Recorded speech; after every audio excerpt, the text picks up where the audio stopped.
پیدائش کی کتاب اس کا 33واں باب اور اس کی پہلی آیت سے 7ویں آیت، خداوند کے کلام میں یہ لکھا ہے، اور یعقوب نے اپنی آنکھیں اٹھا کر نظر کی اور کیا دیکھتا ہے کہ عیسو 400 آدمی ساتھ لیے چلا آ رہا ہے۔ تب اس نے لیا اور راخل اور دونوں لونڈیوں کو بچے بانٹ دیے، اور لونڈیوں کو اور ان کے بچوں کو سب سے آگے، اور لیا اور اس کے بچوں کو پیچھے، اور راخل اور یوسف کو سب سے پیچھے رکھا، اور وہ خود ان کے آگے آگے چلا، اور اپنے بھائی کے پاس پہنچتے پہنچتے 7 بار زمین تک جھکا، اور عیسو اس سے ملنے کو دوڑا اور اس سے بغل گیر ہوا اور اسے گلے لگایا اور چوما، اور وہ دونوں روئے۔ پھر اس نے آنکھیں اٹھائیں اور عورتوں اور بچوں کو دیکھا اور کہا کہ یہ تیرے ساتھ کون ہے؟ اس نے کہا، یہ وہ بچے ہیں جو خدا نے تیرے خادم کو عنایت کیے ہیں۔ تب لونڈیاں اور ان کے بچے نزدیک آئے اور اپنے آپ کو جھکایا۔ پھر لیا اپنے بچوں کے ساتھ نزدیک آئی اور وہ جھکے۔ آخر کو یوسف اور راخل پاس آئے اور انہوں نے اپنے آپ کو جھکایا۔ خداوند کے پاک کلام کا پڑھا اور سنا جانا ہم سبوں کے لیے برکت کا باعث ٹھہرے، آمین۔ پیدائش کی کتاب اور اس کا 33واں باب یہ یوسف کے باپ یعقوب کے بارے میں بیان کرتا ہے، اور میں یہاں پر یوسف کا باپ یعقوب اس لیے کہہ رہا ہوں کیونکہ بائبل کے اندر 2 یعقوب موجود ہیں۔ ایک یعقوب نئے عہد نامہ کے اندر موجود ہے، لیکن یعقوب جس کا نام کشتی کے بعد خدا نے تبدیل کر دیا، خداوند کے کلام میں یہ لکھا ہے کہ یہ شخص اس بڑی برکت کو جو نام کی تبدیلی کی برکت ہے خداوند سے حاصل کرنے کے بعد اپنے بھائی عیسو سے ملا۔ کلام میں لکھا ہے کہ یعقوب وہ فرشتے کے ساتھ کشتی لڑا، اور ہم نے ہوشیہ کی کتاب میں اس حوالہ کو دیکھا جو ہوشیہ 12 باب اس کی 4 آیت میں ہے کہ یعقوب خدا کے ساتھ نہیں بلکہ وہ فرشتے کے ساتھ کشتی لڑا تھا۔ خدا کے ساتھ جس کی ملاقات ہے وہ بیتیل کی جگہ پر، جس کا پہلا نام لوز تھا، اس جگہ پر ہوئی تھی۔ اور کلام یہ بیان کرتا ہے کہ جب اس نے اس فرشتے کے ساتھ کشتی لڑی اور اس فرشتے نے اس کی ران کے اندر کی طرف سے نس جو ہے اسے پکڑ لیا اور یہ چل نہیں پا رہا تھا، تو کلام میں لکھا ہے کہ اس نے پھر اس فرشتے کو، اس شخص کو دبوچ لیا، اس سے پکڑ لیا اور اس سے کہا کہ میں تجھے جانے نہیں دوں گا جب تک تو مجھے برکت نہ دے۔ تو اس آدمی نے اس شخص سے کہا کہ تیرا نام کیا ہے؟ اس نے کہا میرا نام کیا ہے؟ اور یعقوب کا مطلب ہے دھوکہ دینے والا، گرانے والا اور سبقت لینے والا۔ لیکن اس فرشتے نے کہا کہ اب سے تیرا نام، بلکہ اب سے تیرا نام اسرائیل ہوگا، جس کا مطلب ہے خدا کا شہزادہ۔ اسرائیل کا مطلب ہے خدا کا شہزادہ۔ کیسے خداوند زندگیوں کو برکت دیتا، تبدیل کرتا ہے، اور یہ تب ہوتا ہے جب ہم خداوند کو تھام لیتے یا اس سے پکڑ لیتے ہیں۔ ہمارے ہاں ہم پریشانیوں میں، مسائل میں، دکھوں تکلیفوں میں تو خداوند کو پکڑ لیتے ہیں، لیکن جب ہماری زندگی میں سب کچھ اچھا یا سموتھ چل رہا ہوتا ہے تب ہم خداوند کو چھوڑ جاتے ہیں۔ فرشتے کے ساتھ کشتی کرنے کے بعد کی رات کے بعد کلام میں لکھا کہ یعقوب نے جب اوپر دیکھا، یعنی ایک ایسی جگہ پر تھا جو نیچے تھی اور باقی جو ساری جگہ تھی وہ اوپر کی جگہ تھی، تو کلام میں لکھا کہ اس نے دیکھا کہ عیسو 400 آدمیوں کے ساتھ آ رہا ہے، اور عیسو کے پاس یعقوب ڈرتا ہوا گیا، اور لکھا ہے کہ اس نے 7 بار اپنے آپ کو عیسو کے آگے جھکایا۔ کیا کیا؟ 7 بار اپنے آپ کو عیسو کے آگے، جو رشتے میں یا پیدائش میں اس سے بڑا تھا، لیکن اب چونکہ یہ برکت لے چکا تھا، اب چونکہ باپ نے اسے برکت دے دی تھی، اور عیسو بھی روٹی کے بدلے اپنی برکت بیچ چکا تھا، اسے دے چکا تھا، اس نے دنیا کی روایتوں کو نظر انداز کرتے ہوئے اپنے آپ کو اپنے بھائی کے سامنے جھکایا۔ اب یعقوب برتر تھا، اب وہ بڑا تھا کیونکہ برکتیں اسے مل چکی تھی، لیکن اس نے اپنے آپ کو اپنے بھائی عیسو کے آگے جھکایا، اور اس کے اس عمل نے اس کے بھائی عیسو کو متاثر کیا۔ وہ مکمل طور پر عاجز ہو گیا، اس کا بھائی عیسو جو ہے وہ مکمل طور پر عاجز ہو گیا۔ شاید جب وہ 400 آدمی لے کر آ رہا تھا تو اس کے ذہن میں منصوبہ یہی تھا کہ وہ جائے گا اور وہ سب کچھ جو یعقوب نے بنایا ہے 20 سال وہ اس نفرت کو، عیسو اپنی زندگی میں اس نفرت کو لے کر پالتا رہا کہ وہ اپنے بھائی کو اب چھوڑے گا نہیں. اور جب بھائی واپس اس جگہ سے کنعان کی جانب آ رہا تھا تو یعقوب کے اس کے اس اچھے عمل نے اس کے بھائی کے دل کو تبدیل کر دیا. میرے عزیزو، کئی بار ہماری زندگی کے رویے انسانوں کے ساتھ اور زندگی کے رویے خدا کے ساتھ یہ ہماری زندگی میں برکت کو روک دیتے ہیں. ابھی میں جب عبادت ہو رہی تھی تو میں بتانا چاہتا ہوں، نوجوان یہاں پر آ رہے تھے چرچ میں عبادت میں، اور میں ایک دم بچے سامنے کیونکہ سب نظر آ رہا تھا کون آ رہا ہے کیسے آ رہا ہے. میں بچے کو دیکھ رہا تھا، میں اس کو ٹھیک بھی کروں گا، اس کے لیے اس کو بتاؤں گا بھی. وہ جب چلتا آ رہا تھا تو بالکل ایسے اور جان بوجھ کے ایسے ایسے چل کر آ رہا تھا. کلام میں لکھا ہے کہ جب تو خدا کے گھر میں جاتا ہے تو سنجیدگی سے قدم رکھ. جس خدا کے سامنے ہم جاتے ہیں ہمیں یہ جاننا ہے کہ وہ کون ہے. عاجزی اور حلیمی وہ انسانوں کے دل کو بھی نرم کر دیتی ہے، اور جب ہم خداوند کے سامنے جاتے ہیں اور عاجز اور حلیم بن کر جاتے ہیں تو وہ ہماری دعاؤں اور درخواستوں کو بھی قبول کرتا ہے. خداوند کے کلام میں لوکا کی انجیل میں ہمیں ذکر ملتا ہے کہ 2 شخص ہیکل میں دعا کرنے کے لیے گئے. ایک فریسی ہے جو بڑا مذہبی شخص تھا، اور وہ مذہبی شخص تمام کلام کی شریعت کی باتوں سے واقف تھا، لیکن کلام میں لکھا ہے کہ اس کا رویہ جو دعا کرنے کے تعلق سے ہے وہ بڑا عجیب ہے. رویے ہماری زندگی کے اندر برکت کا یا لعنت کا تعین کرتے ہیں. ہم ایماندار تو ہوتے ہیں لیکن کئی بار دعائیہ رویہ، خدا کے گھر میں جانا اور بیٹھنا، اس کے ساتھ رفاقت رکھنا، وہ کئی بار ہماری زندگی کے رویے ہی ہیں جو ہمارے لیے برکت کا یا لعنت کا باعث بن جاتے ہیں.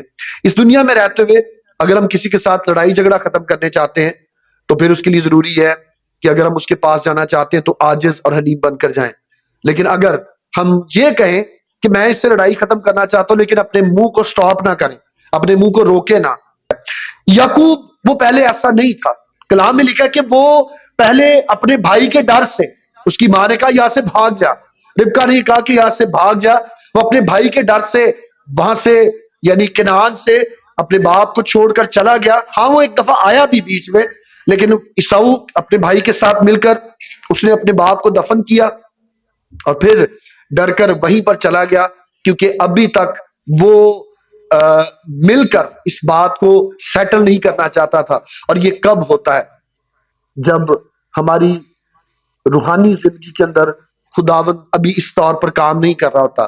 یہاں پر میں یہ واضح کرنا چاہتا ہوں کہ بہت سے ایماندار ایسے ہیں یا آج بھی ہوں گے اور ایسے ہوتے ہیں کہ جو شاید اچھے دعا کرنے والے ہوتے ہیں، کلام کو پڑھنے والے اور یہاں تک کہ کلام کو سننے والے بھی ہوتے ہیں، لیکن زندگی کے بہت سارے معاملات میں ان کے اندر کمیاں موجود ہوتی ہیں. یعقوب کی زندگی میں یہ کمی تب ختم ہوئی جب وہ اس فرشتے کو اپنے اوپر غالب نہیں ہونے دے رہا تھا، وہ فرشتے کو اپنے اوپر غلبہ پانے نہیں دے رہا تھا. اور کئی بار خدا اپنے روح القدس کے وسیلہ سے ہماری رہنمائی کر رہا ہوتا ہے کہ ہم اپنی زندگی کی اس چیز کو ٹھیک کر لیں، ہم اپنی زندگی کے اندر موجود اس کمی کو ختم کر لیں، لیکن ہم ختم نہیں کرتے. اور کلام میں لکھا ہے کہ جب اس مرد نے، اس فرشتے نے یہ دیکھا کہ وہ یعقوب پر غلبہ نہیں پا رہا تو کلام میں لکھا کہ اس نے اس کی ران کی نس کو اندر سے پکڑ لیا. پھر خدا کو سخت رویہ اپنانا پڑتا ہے تاکہ یہ زندگی اب جھکنے کے لیے تیار ہو جائے. اور پھر کلام میں لکھا ہے کہ یعقوب اس واقعے کے بعد مکمل طور پر عاجز بن گیا اور اس نے 7 بار اپنے بھائی عیسو جو جسمانی طور پر اس سے بڑا تھا، جڑواں تھے لیکن وہ پہلے پیدا ہوا اور یہ چند سیکنڈ یا چند منٹوں کے بعد پیدا ہوا، اس نے اپنے آپ کو اس کے سامنے برتر نہیں کیا بلکہ اپنے آپ کو عاجز کر دیا. اور ہم بھی زبور 9 میں گاتے ہیں کہ فریاد عاجزاں دی ہرگز نہیں ہو خلدا. عاجز بن کر، عاجزی اور حلیمی اختیار کر کر اگر ہم خداوند کے پاس آئیں، خداوند پہ میں قبول کرتا ہے. اور اگر ہم کسی کے انسان کے سامنے عاجز بن جائیں تو ہمارا تعلق اور ہمارا رشتہ جو ہے وہ اس کے ساتھ بہتر ہو سکتا ہے. اس کے اگلی آیات جب ہم خداوند کے کلام میں پڑھتے ہیں تو پھر لکھا ہے کہ جب عیسو نے اس سے کہا کہ چل میرے ساتھ چل،